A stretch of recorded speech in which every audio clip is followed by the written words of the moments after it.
my beautiful friends, and welcome back to the Artful Gourmet Podcast. I'm Kristen Hess, food stylist, photographer, content creator, and author of the Artful Gourmet blog, podcast, and YouTube channel. This is my new show, Groovy Eats, where I cook through the decades of the 70s, 80s, and 90s with retro recipes, music, and storytelling that takes you back in time to that particular era. In season 1, we're stepping all the way back into the 1970s, an eclectic, glamorous, free-spirited, pleasure-seeking decade shaped by country, soft rock, classic rock, early punk, disco, and soul music, a time of bold, flamboyant, expressive fashion with bell-bottoms, satin, glitter, and velvet, all the way to laid-back California cool with denim, bandanas, macrame, flowy dresses, tube tops, and beaded necklaces. The 1970s weren't just a decade. They were a mood where music drifted through open windows and dinner was never just dinner. Harmony and heartbreak,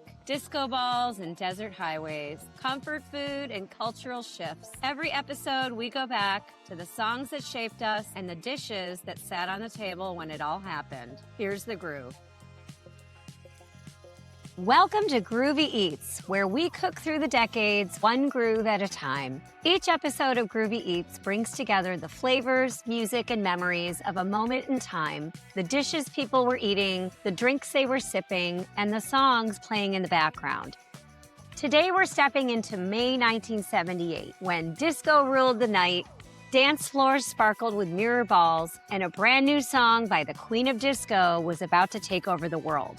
That song, Last Dance, Donna Summer's unforgettable anthem from the film Thank God It's Friday. And tonight, we're channeling that late-night disco energy with a Midori sour cocktail and a classic poo-poo platter favorite, crab rangoon with plum sauce. So turn up the music, turn on the disco lights, because tonight we're cooking like it's 1978. Hey guys, welcome to Groovy Eats. We are back with a super fun show, Donna Summer, Last Dance, and Late Night Disco Bites from the 1978 LA Restaurant Row scene, the Islander Tiki Bar. You guys, this is going to be a super fun episode. I'm so glad you're here. And I've been waiting for this one for quite a while, so it's finally here. Thanks for joining me today on the Artful Gourmet Podcast, Groovy Eats. So let's talk about 1978 and that whole scene out in LA Restaurant Row. There's certain songs that instantly transport you somewhere. And for me, Donna Summer's Last Dance does exactly that. The moment that intro starts playing, I can practically see the lights. Sequins sparkling under mirrored disco balls, people dancing like they never wanted the night to end. And honestly, in 1978, they didn't. Disco wasn't just music, it was a lifestyle. It shaped the fashion, the nightlife, the restaurants, the cocktails, even the way people gathered together.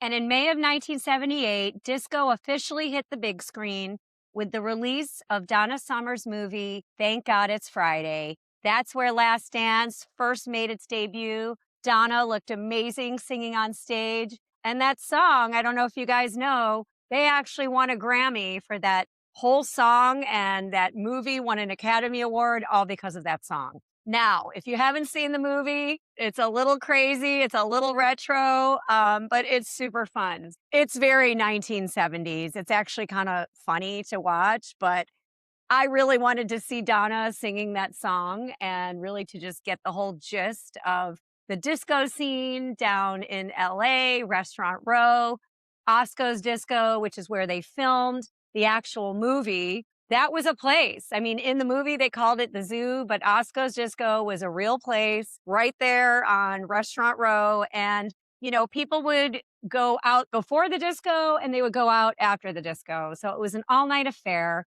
And, you know, there was a lot of cool little like seafood shacks and hot dog trucks and all kinds of, you know, little cool restaurants like Fish Shanty and the Captain Seafood House. But one of the really cool places was the Islander, which was more of like a tiki bar style restaurant, which was all the rage in the mid to late 70s. So I'm going to go into the recipes that I'm going to be making for you guys in the YouTube video. I'll talk about them a little bit, but we're going to actually be making some retro cocktails and some little appetizers that were from the Islander and that whole tiki bar cool trend that was going on in the 70s. So let's talk about the movie and Donna Summer a little bit, the history. If you've never seen Thank God It's Friday, it's basically a glitter covered time capsule of disco culture at its peak. The movie follows a wild night inside a disco club inspired by the legendary Osko's on Restaurant Row in Los Angeles. And Donna Summer absolutely steals the show. Her performance of Last Dance became the emotional centerpiece of the entire movie, a song that begins almost softly, like the anticipation of a night out, and then explodes into one of the greatest disco anthems of all time. Donna Summer had already changed music forever before Last Dance even hit the theaters. With her hit songs like Love to Love You Baby, I Feel Love, MacArthur Park, which has also just resurfaced as one of her top songs with them skating to it at the Olympics, and Hot Stuff, which came later on in her career. But Donna Summer redefined what dance music could be. And that is why she truly is our number one disco queen of all time. In fact, her producer, Brian Eno, once famously said after hearing I Feel Love, "This is it. Look no further. This single is going to change the sound of club music for the next 15 years. And he was right. Donna blended disco, soul, rock, electronic music, and pop in a way no one else had before. She wasn't just riding the disco wave, she was the wave. Okay, so let's talk a little bit about the scene in LA in 1978. Picture this. You've just spent hours dancing at Osko's, a legendary disco club on Restaurant Row in Los Angeles. The air is warm, your hair smells like perfume and smoke, your feet ache just a little bit, but the night isn't over. And outside, the city is still alive. Restaurant Row is glowing. Neon signs are flickering, music spilling out of the doorways, and people still dressed in sequins and silk are moving from club to table. Because after the dancing came the ritual. Late night cocktails and late night bites. And one of the hottest spots to land, the Islander. It was a tiki-inspired restaurant and bar known for its tropical drinks, dim lighting, and over-the-top appetizer platters. It was pure escapism, a little bit of the South Pacific, right in the middle of disco-era LA. So to understand this moment, you have to understand Donna Summer. Donna wasn't just part of the disco, she defined it. Earlier in the decade, she stunned audiences with Love to Love You Baby, a song that was bold, sensual, and completely unlike anything on the radio. Then came her song, I Feel Love, and everything changed. That track, with its pulsing, hypnotic, electronic beat, became the entire blueprint for modern dance music. Artists and producers still reference it today. And by 1978, Donna was unstoppable. Next, Hot Stuff, Bad Girls, MacArthur Park. She moved effortlessly between disco, rock, and pop, expanding what the genre could be. And then Last Dance, a song that begins as a ballad, almost intimate, slow, romantic, and then it slowly builds and transforms into a full-blown disco anthem. It mirrors the night itself. The anticipation, the connection, and the release. And just like the music defined the dance floor, the drinks defined the night. In 1978, a bright green liqueur from Japan made its debut into the U.S. Midori, you know the one, the bright, green, sweet, vibrant, glowing under club lights, melon liqueur. And it quickly became a signature ingredient in one of the most iconic cocktails of the era, the Midori Sour. Imagine holding that glass in your hand. It's cold, citrusy, slightly sweet, the kind of drink that feels playful, a little indulgent, and a little bit glamorous. To make it is super easy. You start with 1 or 2 shots of Midori, get a shaker, super cold, and you're going to add the Midori, a little bit of vodka for balance, and then you're going to add some fresh lemon juice for brightness and just a touch of sweetness. Shake it over the ice, strain it into a chilled glass, preferably a martini glass or one of those cool tropical looking glasses. Garnish it with a maraschino cherry on top or a wedge of pineapple. It's not subtle. It's not meant to be. It's a drink that wants to be seen, just like disco itself. Now, let's talk about the food.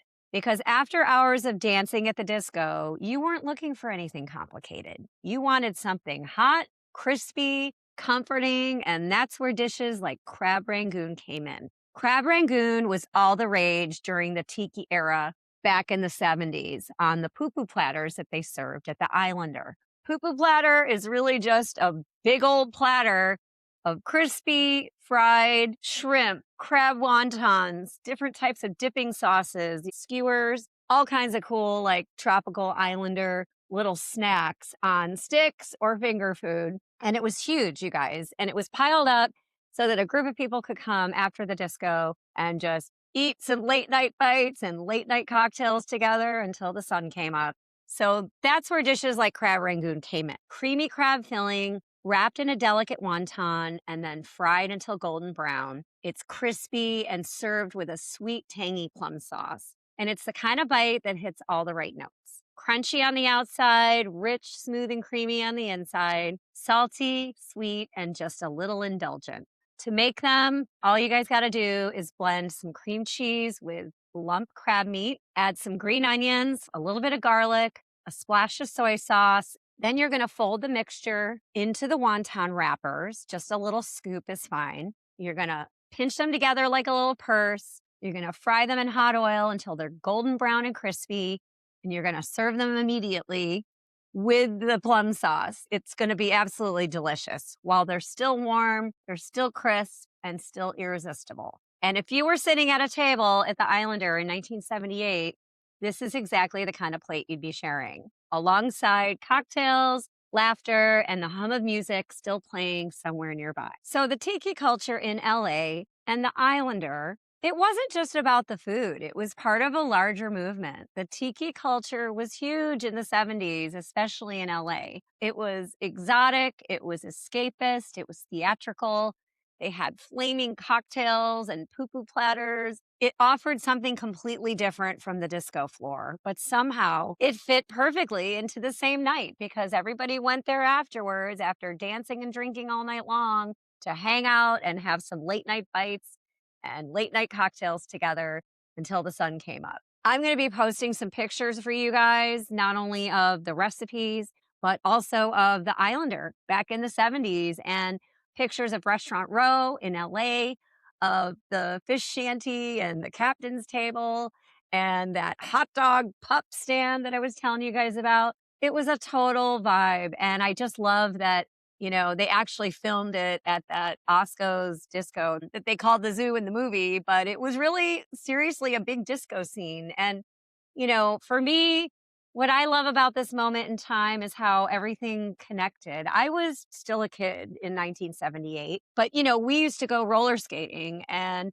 they had the disco balls and the disco lights and the disco music. I mean, in fact, I was obsessed with Donna Summer and Andy Gibb and the Bee Gees and Olivia Newton-John, that whole scene.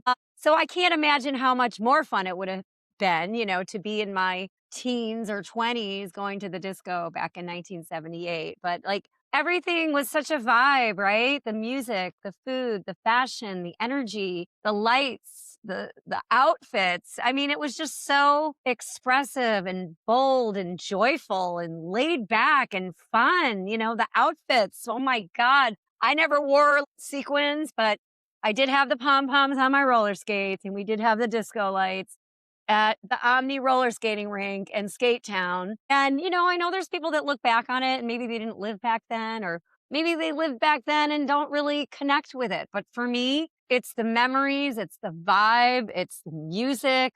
Things were so much simpler back then. I just talked about this on my last podcast about going retro and detaching from being online so much. Again, I'm online a lot because that's what I do for a living. But now that I'm up in New York and I'm staying with some family in upstate New York for a little while, it's so nice and peaceful up here. And this is where I grew up. And I love that I'm actually getting to do a few of my episodes for Groovy Eats up here because this is the place that I'm talking about, where I am right now. All the memories, the music, the good times, a simpler time and place. That is what this music, and the food and the memories. It all just takes me back. It just reminds us that food isn't just about what's on the plate, it's about where you are, who you're with, and the soundtrack playing in the background. And I think that's why people still connect to disco today, because it reminds us how joyful things can be and feel when music, food, and people all come together. So if you guys enjoyed this episode and you want the full experience, make sure to tune in to the companion cooking episode on YouTube at The Artful Gourmet. I'm going to be doing a demonstration for you guys. I'm going to show you how to make the Midori sours, which are absolutely delicious and bright green and, oh my God, fabulous.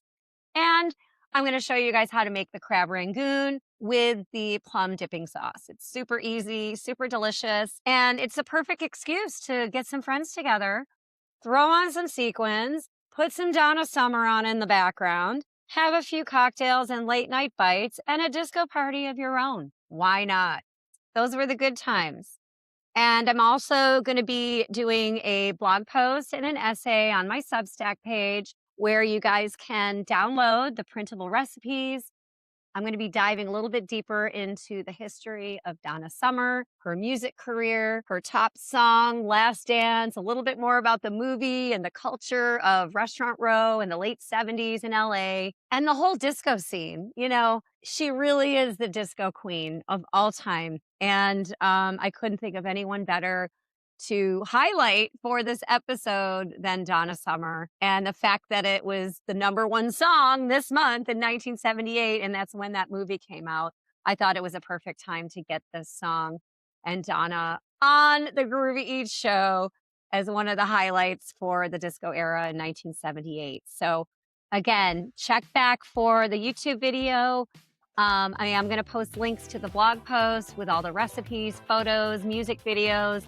I'm going to put together a disco playlist, not just with Donna Summer and her top songs, but some of my other favorite disco songs. So if you do want to have your own disco party and make these recipes and cocktails, you've got it all figured out, guys. That's what Groovy Eats is all about, and that's why I'm here. So anyway, you're going to see everything from the cocktails, the late night bites, the disco lights, vintage-inspired styling, the clothes, and all the fun details from the episode. And I'm going to, again, show you some videos from Thank God It's Friday, the clips, the Donna Summer videos, everything. So you're going to get the full cinematic storytelling version. Head over to my Substack where I'm going to dive a little bit deeper into the history, the emotion, the nostalgia, everything behind this incredible era.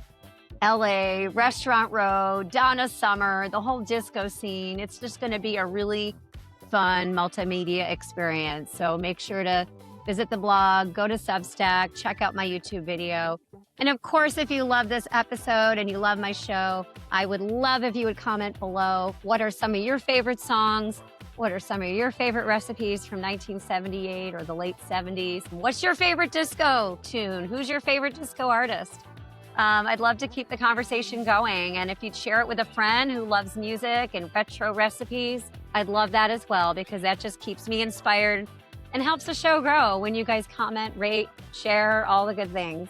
What I love most about 1978 and that whole era is how everything felt connected. The music, the nightlife, the food, the energy, it all just lived together in the same moment. And maybe that's why we still romanticize disco, or at least I do. Because for a few glowing hours under those lights, the night felt endless.